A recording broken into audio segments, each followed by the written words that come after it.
everybody, welcome to episode 21 of Canadian Women of the Outdoors podcast. We've got a very special episode. We're going to do a bit of a turkey recap. But before we get into that and I introduce our guest, big shout out to our sponsors, Revolution Armory. Give them a like, follow, and then, of course, True North Baits. Use code CWO10 for 10% off all their plastics. They have amazing plastics. That's all I predominantly use, and I catch fish, and it's awesome. So give them a like, follow, check out their stuff. We'll be talking about it in the episode, but with Revolution Armory, I harvested my turkey this year with their RX2. Great gun. I never thought I'd shoot a 12 gauge again, but I did, and I got a turkey with it. So we're going to get into that later, but let's get some intros going. You've seen them both on my show before. Super exciting. Now I have them here together. I have Laura, I was about to call her LA Horst, Lori-Ann Horst, owner of Canadian Sportswoman Society. She shared my first turkey hunt with me. She's the one that got me like hooked on turkey, and I almost shot myself that first hunt because I've never heard a turkey gobble up close. And it gobbled, and I jumped 16 feet, and she's like, "Don't move." Yelled at me without actually yelling at me. So she's joining us tonight. And then I also have Jenn, and I'm going to screw up your last name again, Gadbois. There you go. So French, français, like I don't speak French. Gadbois. And she's been a guest on our show before, but she's a very avid turkey hunter, and we spoke at lengths about turkey hunting and getting ready for the season on her episode. And we've spoken over the course of the season, so I couldn't think of two better people to have on the episode tonight for this. We all harvested turkeys. Did we harvest second tags? I didn't. No? Okay, so we all harvested one tag. So we're getting it into it. Guys, I don't care who goes first. How did y'all turkey season go? Like, let's just... I sounded so Valley Girl there. Jesus, go. Yeah, Valley Girl right there. Oh my God, guys. I'll let Ellie go first. She's better at talking. You can go first, Jenn. Go ahead. I think Ellie's laughing at me too hard.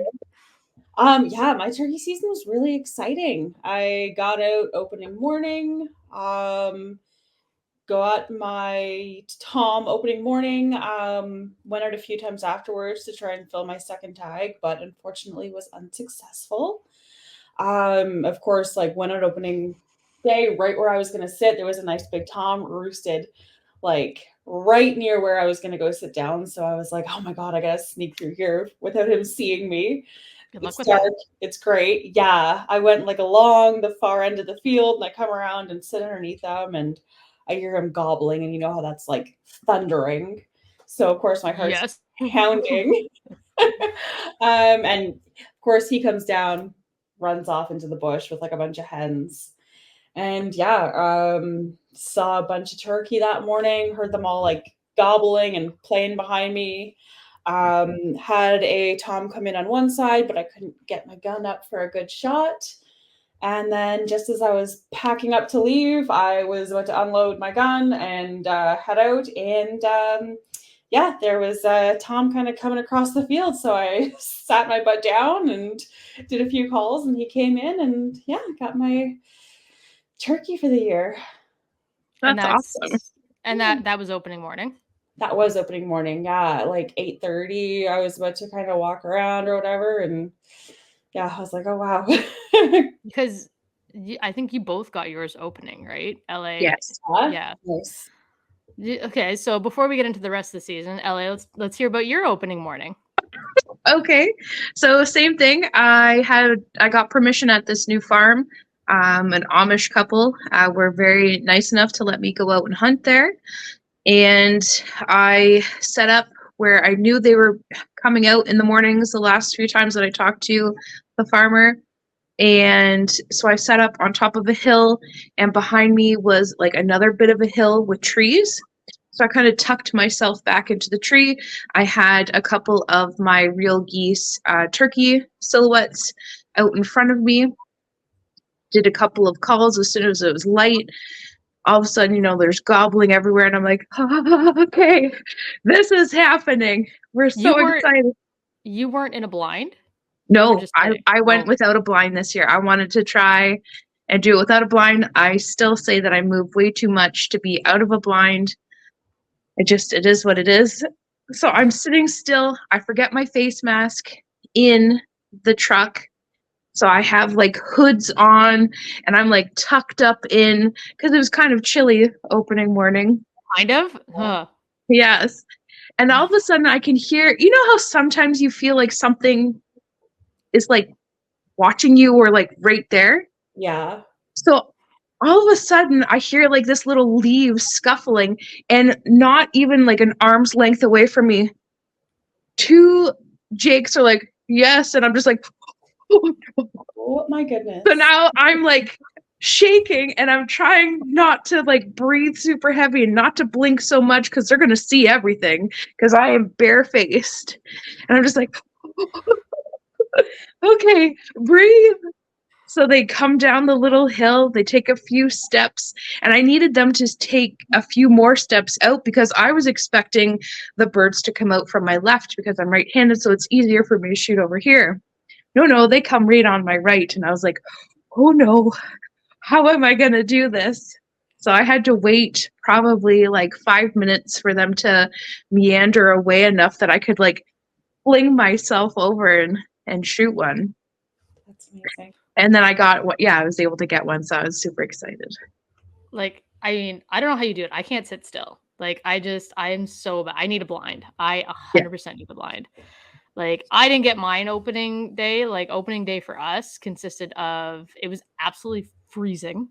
Like, we set up our blind the night before.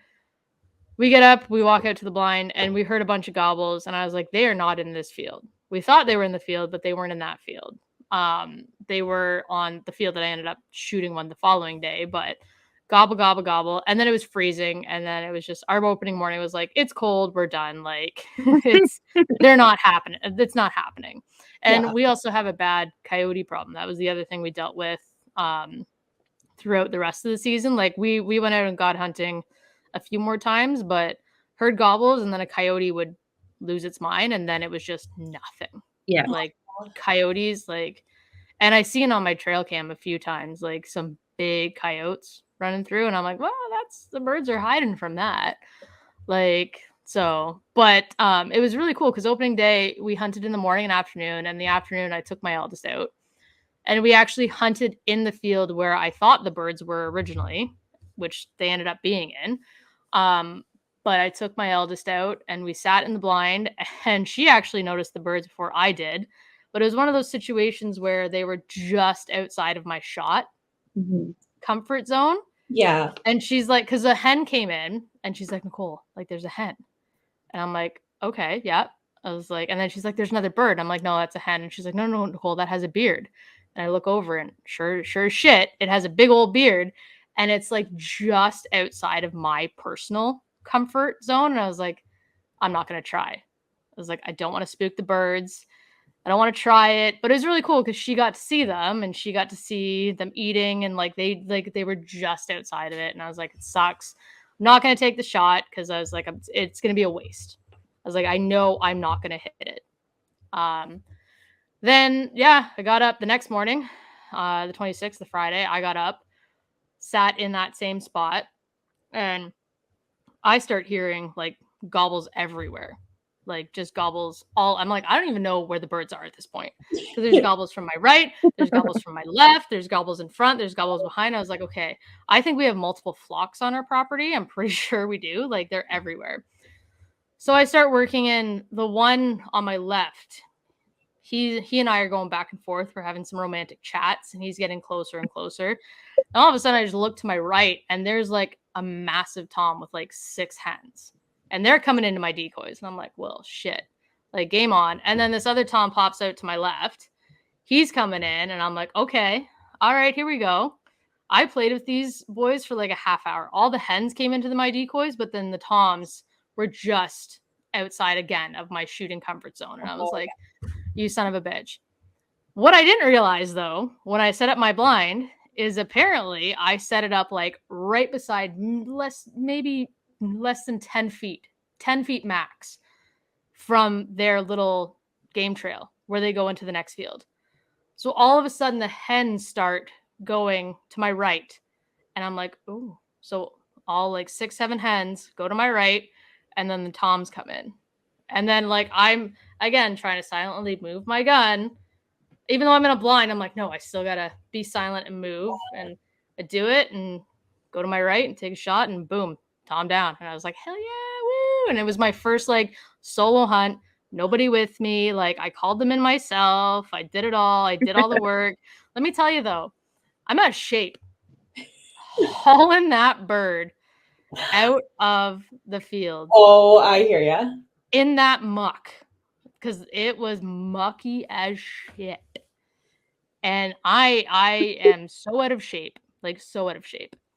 And I realized how out of shape I was. I had to keep dropping it. Yep. And then it's all like blood is just like down my leg. I sent a picture to Caitlin, and immediately Caitlin's like, okay, laundry, like get that, soak it down, like don't let it stain. And I'm like, here I am all excited about the bird. And she's like, no, like clean your pants. Yeah, I kept stopping. Like I stopped halfway to my truck, and I'm just like dying. Like it's terrible. Exhausted because I'm carrying this giant bird. And it's awkward too. Like I have one of those turkey hauler things. I think I got it. I have that turkey hauler from your first intro turkey sea ascent event I attended. Yeah. Like 6 years ago. I still have that thing. That's awesome. And that's what I used to haul it out. And it was awesome. Still. I think too what goes against us while we're bringing our turkeys out is the adrenaline is worn off. So all of a sudden now you're noticing how heavy it is, or how awkward it is, or how your shoulder's starting to hurt, or you have your hands are pinching. So you got to try and reconfigure everything. Yeah. I think that's what it is. And depending on too, like I was lucky that I didn't have to pull the blind or anything like that out, because we are lucky enough to hunt on Caitlin's parents' property. So I could leave. I left the blind out there and I went back and got it later. But like for those that actually have to carry their blind, their decoys and everything like that, or even make multiple treks, like one right after the other. And I'm like, oh, that sucks for you guys. Like, I can't imagine. I mean, but back to you. So turkey silhouettes, LA. Yes. Yeah. Turkey silhouettes. They actually work. Absolutely. Just because, like, for me, I'm intrigued by them. Yes. They would be easy to carry. But, like, are the jakes actually fooled by a flat piece of cardboard? Yeah. So essentially what I do is we have a 3-pack. So we have 2 hens and a jake. And the way that I set them up kind of in a triangle. That way they're visible from wherever it is the birds are coming out. And depending on how they come up or how they decide to skirt around, it's almost like there's a new bird there too, depending on how they approach it. So they're like, oh, okay, what's going on here? All of a sudden there's 2 ladies, or you know what I mean? So it's just enough to confuse them, because I think a lot of times so many people use like the full body style turkey decoys. If it's a pressured bird, they're not going to be they're going to be like, uh-oh, I've seen those before. And I saw my good buddy do the floppy dance and then I ran away. I'm going to stay away from those things. Or they get shot at maybe when they're going up to a decoy. Yeah. I was wondering if that happened to one of the birds I had this year. They get a little more spooky. Yeah. Did you have like some come in close but not close enough, Jen? Like on your other? Oh yeah. I had one come right up to the decoy, and it was after I'd gotten my first one, and I was kind of like waiting to see if he would do anything to the decoy. I just wanted to see if he'd like attack it.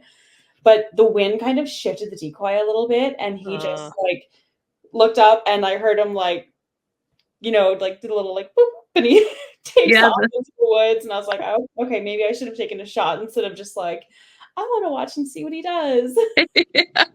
That wind can be nasty though. Like it shifts them, and then you're screwed. Like the wind can play such terrible games. Like, I mean, the rest of the time we've seen turkeys in different fields. Yeah, that's about all we got for the rest of our season. LA, I know you. I want to hear this story, and I know it's. It happens. It happens to the best of us. So I mean, the first time we went out turkey hunting, we shot. Like I shot, Mm-hmm. and I don't know if we hit the bird or not, but it gone. Well, it was you and Jamie. Yeah. Both I had 2 toms come in for you guys. Yeah. Beautiful. And, those are toms of a lifetime too. Yeah, those are probably the biggest toms I have still ever seen at that property, other than the one that Dervesh got this year with Steve. Yeah. So I'm all set up. I'm in a new field, so I'm at the same farm, but in a different field. The birds had broken up. There was a bunch of Jake groups and a couple of Tom groups kind of scattered in different fields. So I get set up. I have one lone hen set up out at the edge of the grass where I'm going to hide in the bush. The Tom starts coming. He's coming in hot. He probably gets to about 20 yards, and a hawk decides to dive bomb my decoy and knock it over. And I'm like, oh, that's so cool, but no, what are you doing? So now my decoy is laying down, and the Tom's like, I don't know what to do here. And I'm just like, I'm going to try and shoot you. So I shot him. He did the flop. He's laying there. I get up. I go to walk to him. He's like, haha, surprise, not dead. Goes running towards the horses. Now I'm right beside like a horse paddock thing. He hits the horse fence, does a little whoop, and then flops himself into the horses, starts running towards the horses. The horses start pushing him back to me. And I'm like, yes, horses, keep going. We're going to work together. This is awesome. But he didn't come back out towards me. He skirted to the swamp that was behind us. And when I shot, there's also chickens there. So now the chickens are screaming. Yeah. Bloody murder in the background. The horses are going crazy. I'm like crying because I thought I made a great shot. It looked good. It got up. It ran. I was devastated. I went and looked for it in the swamp. I went and looked around. When I drove out, I was like looking in the ditch, in the opening of the swamp. There's like a creek that goes through. So I'm like looking in to see if there's anything floating, because I know I hit that bird. Later on, I went back out to look some more, and I did see it with a group of hens around it, kind of being like a protector to him. Oh, and I'm like, well, at least he's okay. yeah. Clearly he was okay. So I don't know what happened. If he made it or... But he seemed to be okay. So I don't know if it was... I don't know. I thought it was a good shot. Shock, maybe? Maybe. I'm very disappointed in myself, but it's one of those things. It happens. It's one of those zombie birds that you're like, eh. Well, I mean, I can't tell you I've missed multiple birds. Like multiple. Yeah, me too. It's like terrible how many birds I've actually missed. Or I thought I hit and then it didn't. Like, you think it's a great shot, you're ready to go, and it's just like, boom. Yeah, no, didn't actually work. Like, those birds though, like, they're pretty badass. Like, unless you get them like right in that spot in the head, like you're not getting through all those feathers and thickness. Like, it's pretty intense. And their vitals like so tiny in one little. Oh yeah, like, and I mean, I've never even thought about hitting them with a bow, but I feel like hitting them with a bow would be like intense as all get out, because like you have like one chance at that point. I would only ever bow hunt for turkeys if I could put like the bow fishing line on there. That way when I shoot it and it goes through, and then I can at least reel it in. There you go. Right? So it doesn't run away. Right? And then you can like snap its neck or something like that. But like, so I learned that even though like so again, like I shot mine, I don't think it was completely dead, like, because I still had to like break its neck, and because it was still flip flopping around, I was like, I'm gonna get hit with these spurs. Yeah, that's the scary. Like, some of that is terrifying. Like, they will still try and kick you, and like, again, even if it's nerves, like, it's just nasty. They're sharp as well. And oh my god, like they're sharp. They're sharp as shit. Yeah. Like it's like crazy. And I mean, you see what they do to some of the decoys if they end up fighting them and stuff like that. Like I thought I was gonna see two toms fight when I got mine, because I thought they were kind of doing that dance where they were like strutting to each other. Like the one was like, "These are my 6 hens," and the other one was like, "I want to take one of your girls," yada yada yada. And then the hens are just in my decoys, like like doing their thing, like. But I was like, "Oh, this is so cool!" Like even if I don't get one today, if I see two toms fighting, that's pretty cool. Yeah, absolutely. I've never seen it. Have either of you guys seen toms fighting? I haven't seen it in person. I've caught it like on my camera and stuff, but no, I'd love to watch it in person. That's why I was kind of. Do they actually like go at each other and like kick and shit? Like, so I've seen it 2 different ways. Deer season one year, I had shot 2 does, and I went into the bush where I was following the blood trail, and I look over and there's like these 2 turkeys are doing like this, like the twisty neck beak dance. And I'm just like, what is going on? And they're like spurring at each other. So I get on the radio. I'm like, Steve, there's stuff on its way out to you. And a buck had like skirted behind the turkeys to push them out to me. So they kept fighting. And I'm just like, what is happening right now?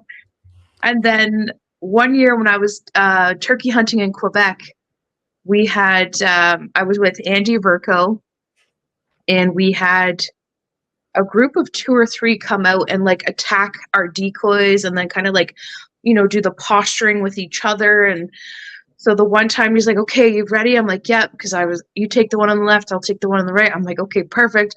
And he's like, "Okay, 1." And when he got to 2, they like jumped up and fought and then switched sides. And I'm just like, "Oh, that was so close.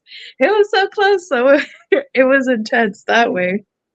So yes, I have seen it. That would honestly be so cool. Yeah. Now my favorite question: what are y'all doing with the meat? The meat harvest. I don't know. I think so many. I think we used. I think we made up. Steve. I shouldn't say we. Let me rephrase that. Steve made up some sort of, I think, a curry dish already. Oh, has he done? Oh, where was my invite? Really Ooh, was it the? Oh no, maybe this was someone else. I saw someone had done like butter chicken, but with turkey. That looked good. I really want to try that. LA has done that before. Well, LA and Steve have done that. Yeah, it's Steve. Let's be real. It's Steve. So, Corey, let me rephrase that, LA. What does Steve do with the turkey meat that you harvest? Honestly, he does tons of things, but so far I think we had a curry dish so far. And normally I really like when he makes like the turkey and enchiladas. Oh, is another good one. What is like? Is that your favorite thing that he does with the turkey? I really like. There's he did this pineapple curry marinade thing one time and wrapped it in bacon and like just smoked them or barbecued them a little bit just to cook the bacon because of the marinade. It almost started cooking it from the inside out type thing. So it was delicious. Yeah. Jen, you already did something with your turkey, didn't you? Yeah, I did a feta and roasted red pepper stuffed breast. So I just used one of the breasts for that. Ooh, that sounds sexy. Feta and roasted red pepper. It was really good. Yeah, I loved that. Did you smoke it? Yes. Because we found out you had a Traeger. Yes. That was a question on the last episode. I was gonna make or break. In the summertime or springtime, I'm like using that Traeger as much as possible. Right. Yeah. Someone had asked about doing the legs on the smoker. I usually do them in the slow cooker and then like shred them for a sandwich or something like that. But I was like, oh, I'll try the smoker again.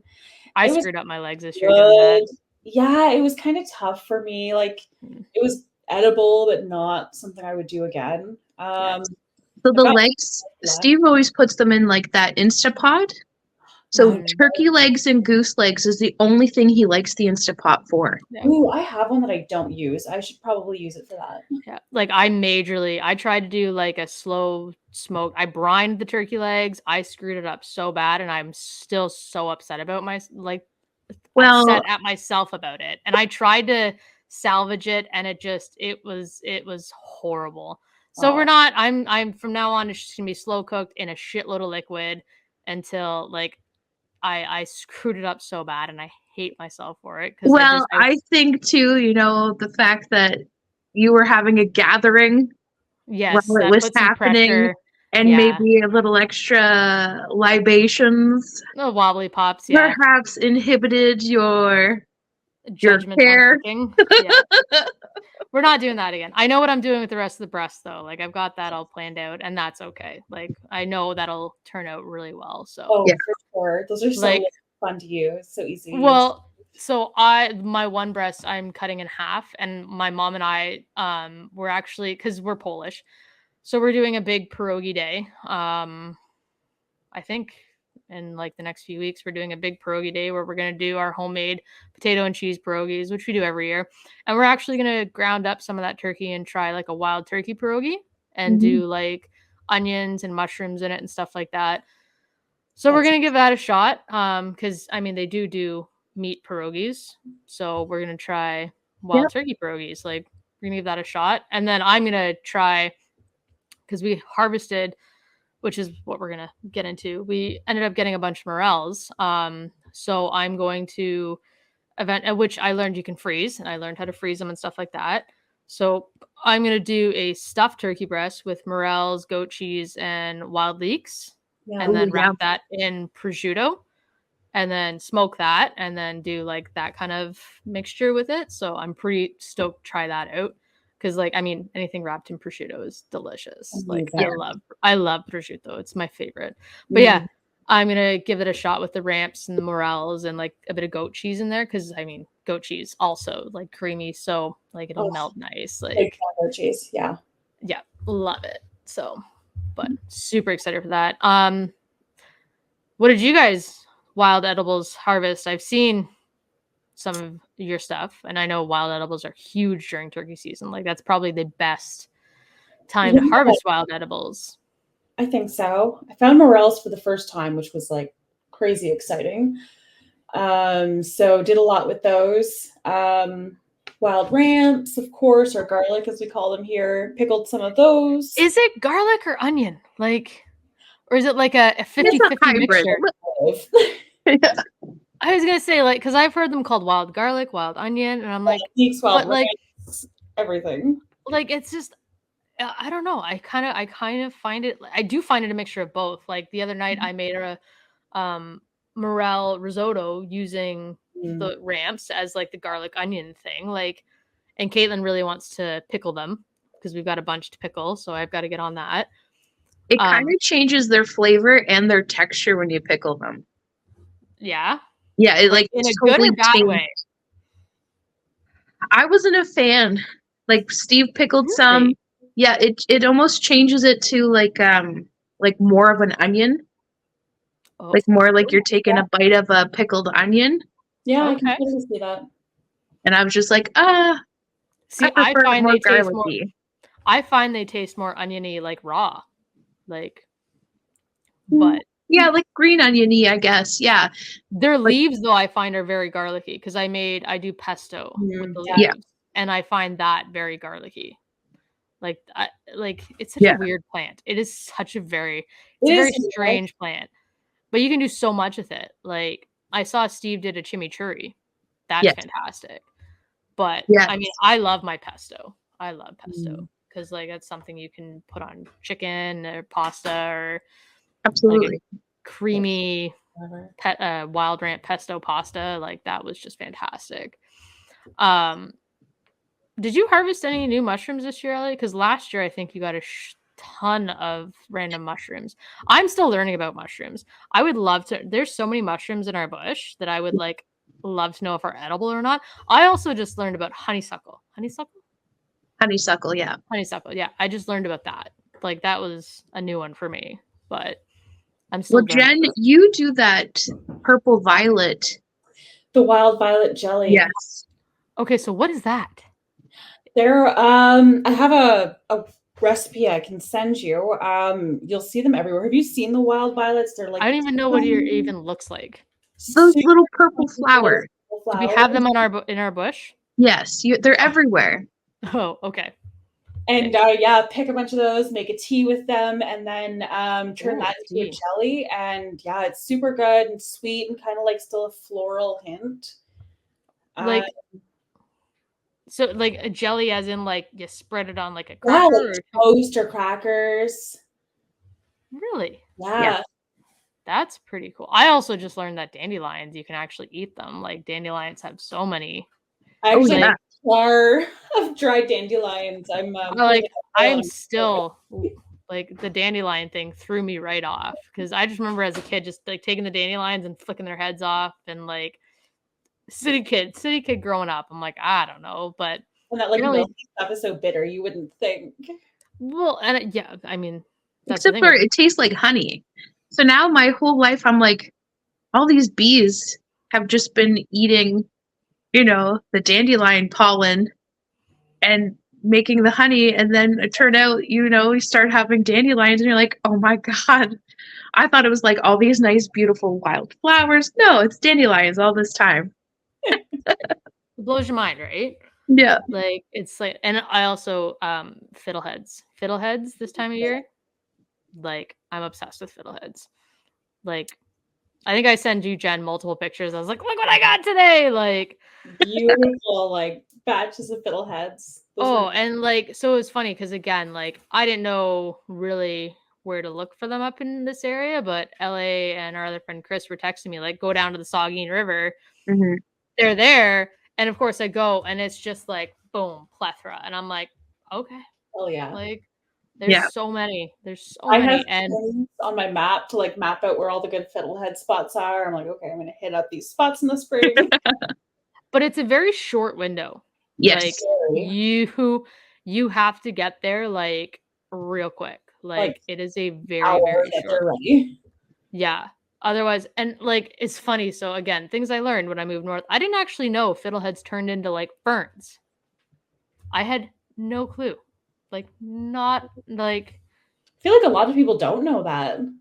No, like probably not. But I like because I had fiddleheads like working in restaurants and stuff like that, and you get like they get them from the store and stuff like that, or like whatever their supplier. And I'm like, cool. And I used to cook with them, and they were so good. And I was like, I love these.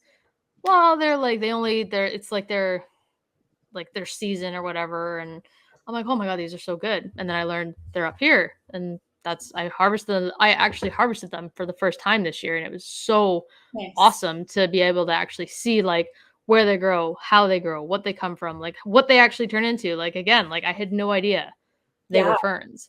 And seeing them even through that halfway point, and it's just like, oh my God, like this is so cool.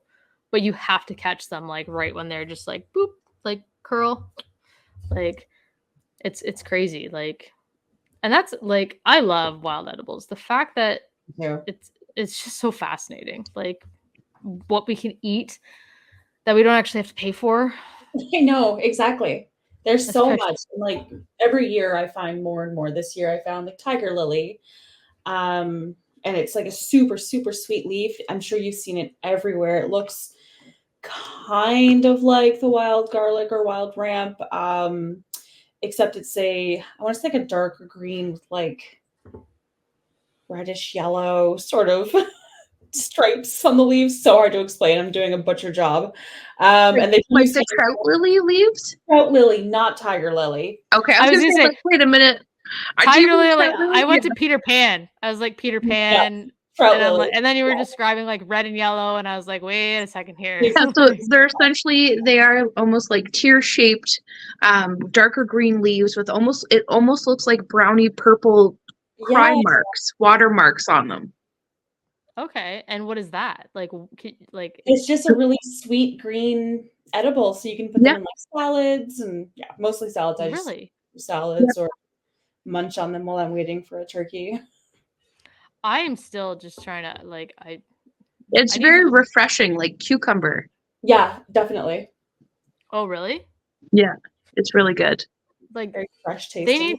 They need to come up with like an app or something. Like I guess they probably already like I know there's the mushroom app because I asked you guys about that. But like for all edibles, like can I eat this leaf? Can I eat this flower?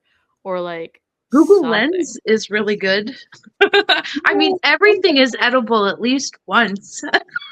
I'm Jesus Christ, LA. I mean, you're gonna find out quick if it's not edible, right? It's true. You're gonna find out real quick. You can eat it, but it's whether or not you survive. Like, well, gotta take that chance sometimes. Oh my god.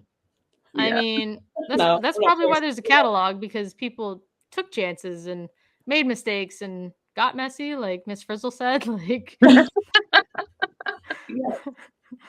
like I mean, Miss Frizzle taught a lot, but she didn't teach much about that. I wish we learned more about wild edibles on the Magic School. Right? So, yeah, where's the Magic School Bus episode about that? You went into somebody's stomach and like a cake, but like nothing about like wild. You learned about photosynthesis. Like you learned how plants like grow, but what about what plants you can eat? Guess they just want a bunch of random kids out eating whatever they found in the yard. Yeah. Oh my god. Anyway, ladies, we're reaching our hour point here. So again, I guess we'll do a quick roundtable. Like turkey season's come to an end.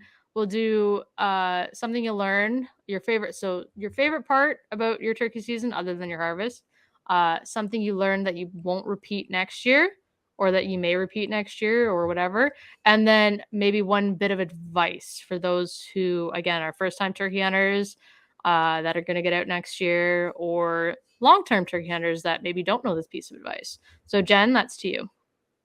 Great. Putting you on the spot. My favorite part was definitely just sitting out and, like you said, hearing the turkeys all around you. Like I had gobbles in front, behind, like left, right, and it's just so exciting because you're like confident, kind of, you're expecting, something's got to come out. So just that feeling was really exciting. I did go out for the last day of turkey. That was Friday, I think. Yes. Yes. Yeah, that was great. I don't usually get out that late in the season. They're usually like pretty quiet and different to hunt. I got out for a midday hunt. So something I regret is I was sitting out there calling, waiting for hours and hours. And I thought, oh, you know what? Like I'm going to get up and just walk the property and go home because I'm getting eaten alive. And I get up and I walk like 10 feet and there was a tom that would have just been coming right for me, right into my call. And I didn't have time to get a shot before he saw me and like went off into the bush. Oh man. Because they do not call as much at the end of the season. I could have sworn I heard him behind me like an hour before that. Because I just heard the clucking kind of, and I'm like, I bet you that's a tom, like kind of playing with me. And yeah, so my piece of advice is if you think it's time to go home, just wait 15 more minutes. Because so many times, like I was packing up to leave opening day, tom comes out. Packing up to leave closing day, spook a tom. But yeah, and patience, because there are so many people that did not get a tom, and I hear them telling me that they're so discouraged and like, oh, I've been hunting for years and like haven't shot anything. And yeah, like that happens. I didn't get anything last year. Almost like didn't get anything the year before. Like, yep, just keep trying. Don't give up. Yeah, exactly. You learn something new every time you go out, so it's always worth going out. Yep. And so that's part of your advice for season next year? Exactly. Yeah, just be patient and sit out a little bit longer if you think it's time to pack up. Yeah. Okay, LA, same thing to you? Favorite? Favorite, and then a piece of advice, and so something like maybe you regret or you learned a lesson or like that kind of thing. Something. So your favorite piece, something you learned, and then an advice. So my favorite part is always being out there when it's still super dark. Everything is still sleeping. My favorite part is always watching the world come to life It's my favorite part. Whether birds come out or not, that is my absolute favorite part. What time do you get out there? I was out super early because the farm that I was hunting is still fairly new to me, and I didn't know how long it would take me to walk out to all the places that I wanted to go. So I always made sure I was out and set up at least an hour and a bit before legal light. Oh, snap. So you literally got all the... Yeah, like, so most times I was leaving, most times I was leaving the house between like 3:45 and like maybe 4 o'clock. Yeah. Because where I was going was only like 20 minutes from the house. Mm-hmm. So it was nice to be able to go out, huff and puff my ass up a hill or down and around the horse fence and not touch the horse fence, because I don't put on a light or anything like that. Like I just study like the topographical map, or and then remember, I'm like, okay, there's horse fence there. And we went out the day before I went and changed my location. Like, I'm going to walk around it. I'm not climbing under or trying to get through a horse fence that way. So yes, seeing the world come to life is my favorite part. Something that I learned: patience is a virtue, and God bless anybody who has it. I need to try and possess more of it. And advice: definitely, if you feel like it's time to go, nothing's coming, it's quiet, wait that extra 15 minutes, because it seems to be, I packed up and I was ready to go. And, just like waterfowl season, you're like, okay, that's it, packing up, and then all the birds come in. Had we waited 15 minutes, right? So the general consensus is, for those new time turkey hunters, just wait. Just be patient. Yeah. And don't get discouraged, as hard as it is. Turkey is actually one of the hardest things to hunt, I find. Yeah, I think so. Because like their eyesight is incredible. Mm-hmm. Like if they even like have like a flicker of doubt, they're not coming in. They're like intelligent for stupid birds. Yeah. I was gonna say they're stupid, but they're smart as shit. Like they're so stupid, but they're smart. It's a chess game all season. It's yeah. But it's fun. I mean, the adrenaline that you feel when you hear those gobbles and they get closer and closer, and then when they fan out in front of you and they strut their stuff, and the adrenaline you feel, to me, that is bar none. Like it will forever be my favorite hunt, just because the adrenaline and the rush you feel when they're sitting there in front of you strutting and gobbling, and you're just like, oh my God. Definitely. Like, oh my God. It's game on. I'm like getting goosebumps thinking about it. Just like when they're like, when you got multiple toms in front of you, they're all fanned out and they're strutting and they're all, they do their gobble, and you're just like, now that I'm not afraid of the gobble anymore. It is the most amazing feeling. And I mean, like, so when I shot mine this year, I peed my pants. I peed my pants because I was so excited. I called Caitlin. I texted the girls. I was like, oh my God. Like, it was quite the fiasco. And I was just like, oh my God, like just running high on adrenaline. And then, as soon as I started pulling the bird out, and I was like, the fuck am I doing? Oh yeah. Like that is probably the word. Like when you're on the come down, like it's a great high.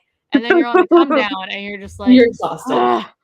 And then you don't even want to clean it, and you're like, oh God, now I've hauled this bird out 100 some odd yards or whatever. It's not, maybe even more, depending on where you're hunting. Now I got to clean this stupid thing. Oh like, yeah. God damn. Like, I hear you. Yeah.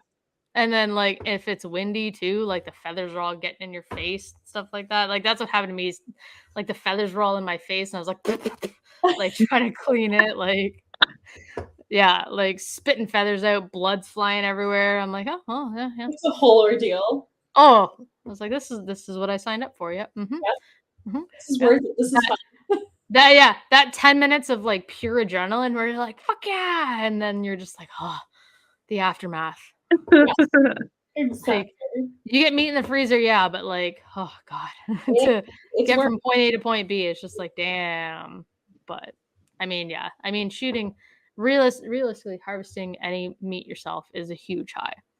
Like, even whether it's waterfowl, deer, like I personally have never shot a deer. It's on my list. I want to, like, but harvesting anything, even fish, like when you harvest like a shitload of like perch or something and you can fill your freezer, the adrenaline you feel and like the pride and like you feel like I did this. I put this meat in our freezer. Like learning new techniques and watching those techniques pay off and work. Yes. It's exciting. Oh, and that's the thing. Like, again, all I've learned from turkey hunting has been from LA.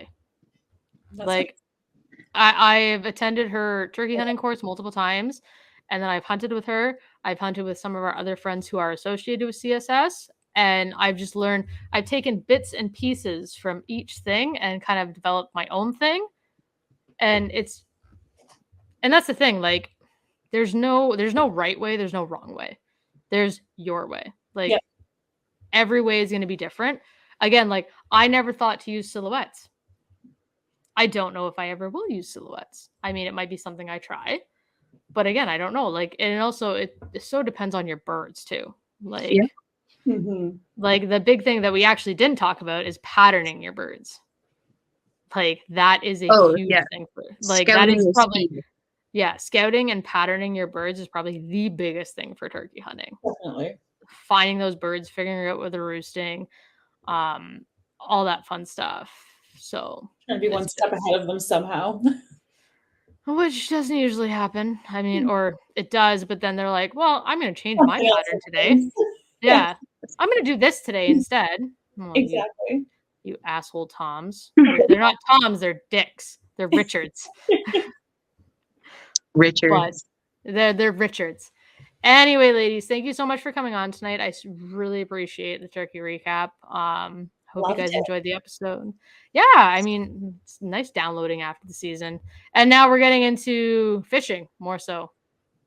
Woo-hoo. We've got our big trip up to Whiskey Lake in 2 days, 3 days.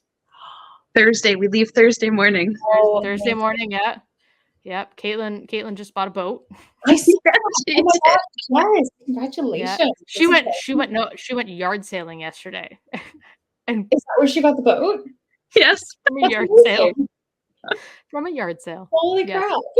Yes. I mean, I am the one that ended up talking him down because she sent me pictures. She messaged me. She's like, there's a beautiful boat. And I'm like, oh, okay. She's like, it's so beautiful. It's all done up, yada, yada, yada. But he wants X amount of dollars for it. And I'm like, okay.